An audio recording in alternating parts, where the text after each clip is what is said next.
Right, yan. Hello mga kuya, mga kaibigan, mga kababayan, mga 5'9". Ayan, kumusta kayong lahat? Magandang hapon or umaga man sa inyong lahat, sa mga nakakapanood ng ating video. Ako ay magpapasalamat sa lahat ng ating viewers dito sa ating Facebook at saka sa ating YouTube. Kuya Isko Official, din Guwapong Biyahero TV. Thank you sa inyong lahat sa mga nakasuporta. So ayan mga kaibigan, mga kababayan, mga kuya, no, mga biyahero dyan, mga ka 5'9". Ako'y pansamantalang medyo mag-iiba ng content at ito'y pinapaalam ko lang sa ating mga viewers, no? At medyo may inaasikaso lang ako. Nagpahinga tayo sa larangan ng security. So yan, nagkaroon lang ng konting alam nyo na, sa buhay natin kasi talaga ay may mga balakid minsan. So ganun pa man ay ako ay ang bidyong ito para ipaalam sa inyo na maaring hindi na kayo makakapanood ng mga content about security dahil medyo nagpahinga ako sa security. Dahil ang gusto ko talagang content ay charity talaga, charity. So ganun pa man, kung may mapapanood man kayong about sa security is charity pa rin. So tutulong pa rin ako sa ating mga ka 5'9" na talagang walang-wala at kailangan natin mabigyan ng mga kagamitan. So sa mga susunod na araw, gagawin natin yan.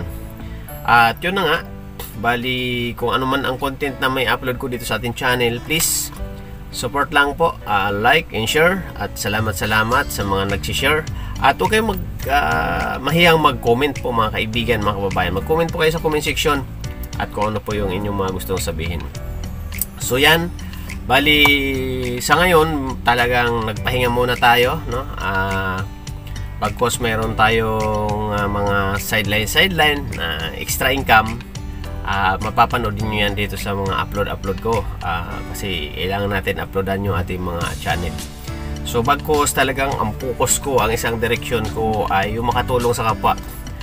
Yun yung charity talaga. So ang plano ko, makauwi ng probinsya at mag-charity kasi gusto ko na rin talaga magpahinga sa security. Pero ganun pa man, titignan natin kasi hindi natin masabi ang buhay natin dahil bata pa naman tayo at malakas pa tayo. So pag may pagkakataon, dahil may lisensya pa naman tayo, tingnan natin next year kung medyo ganahan ulit tayong bumalik sa ganung trabaho. Tingnan natin. So medyo masyado lang ako nabigo sa trabaho na yan dahil more on 30 years in service and security, no?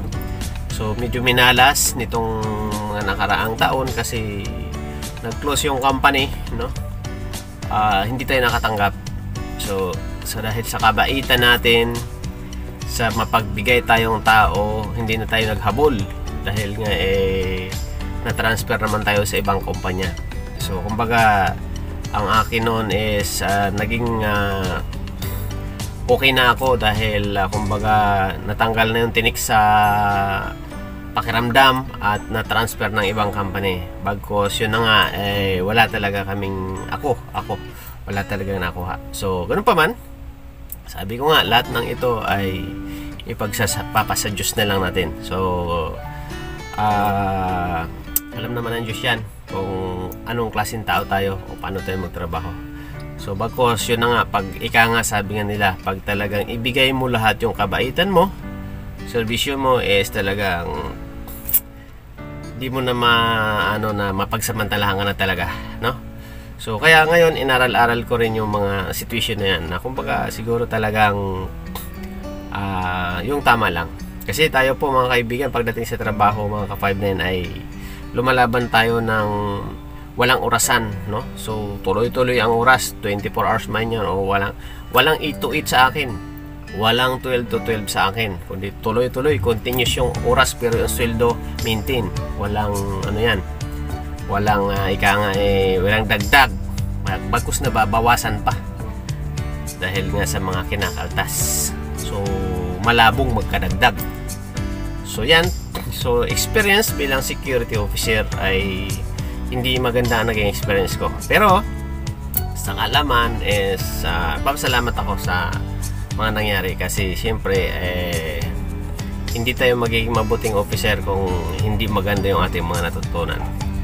So yan lang ang experience ko. So medyo bigong-bigo ako sa situation, kaya kasi kumbaga basta may mga bagay-bagay na talagang hindi nagiging ukol sa atin, no? Na kumbaga hindi ko naman sinasabing susuko ako, pero tinitingnan ko ang situation. So kailangan kasi natin yan na kumbaga talagang pakiramdaman mo kung saan tayo dapat naroon. Kasi experience ko na siya sa security is na medyo minalas nga, hindi siya nagkaroon ng magandang kahinatnan. So sabi ko nga, mas may pa siguro mag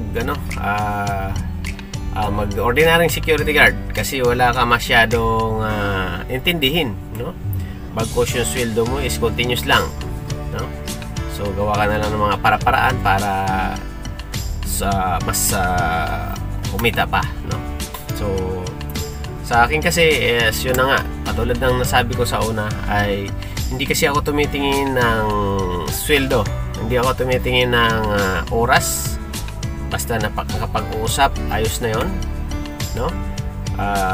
Start na ang trabaho ko, araw man o gabi yan, tuloy-tuloy man, walang oras, walang time card na, no? Continuous. Lahat ng problema sasaluhin mo, no? Pero yung sweldo mo, maintain, bababa pa nga, hindi papataas. Pero nagtatrabaho tayo na maayos. Kaya sumuko ako. Kaya sabi ko, hindi man ako mag-stop, pero titingnan ko ang situation. Kasi kung pwedeng nag-iba na talaga ako ng kung pwedeng gawin.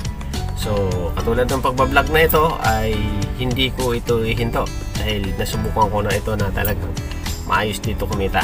Bagkos kailangan lang natin may content. So isa yan sa pinaplano ko, na kailangan natin mag-isip ng isang content. So ganun pa man, gusto kong umuwi ng probinsya ko sa Masbate, at dyan tayo start ng ating charity. So para yung ating mga kababayan may vlog natin, matulungan natin yung mga nasa ikabundukan nating mga kababayan. So titingnan ko ang situation. So abangan yung ating mga susunod na gagawin. So sa ngayon, medyo kung ano-ano lang muna tayo ngayon, bagkos meron tayong mga pinagkakitaan pa rin. Hindi ko lang babanggitin, kasi siyempre mga nanonood na magbaba sa atin is welcome kayo, pero siyempre nasa inyo na yun. So yun, talagang ang experience is medyo na demoralize tayo pagdating sa ating ginagampanang trabaho. Okay? So yun lang po mga ka-5-9 mga kaibigan, at ako'y nagpapaalam lang sa inyo, at pinaalam ko lang sa inyo yung situation. Kasi baka yung ating mga ka-5-9 sabihin bakit wala na akong upload ng mga about security guard. Pero saan nyo po yung mga gustong mag-apply or may mga gustong ipasok, PM nyo pa rin ako, kasi mayroon pa rin tayong papasukan, bagkos ito ay medyo standard na, no?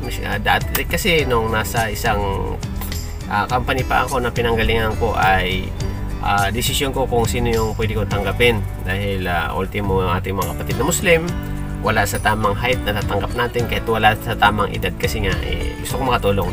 So bagkos sa mga applicant na gusto mag-apply, pwede ko pa rin matulungan, pero standard height na tayo, at least 5'7", at hindi lalagpas ng 40 years old, at saka hindi dapat palakad yung lisensya, at dapat kompleto ang dokumento. So yun ang ating pwedeng magawa or idea.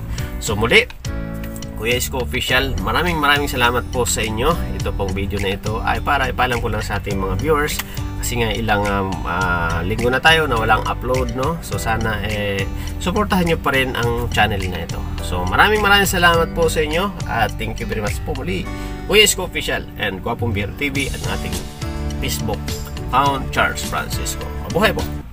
1, 2, 3, come on!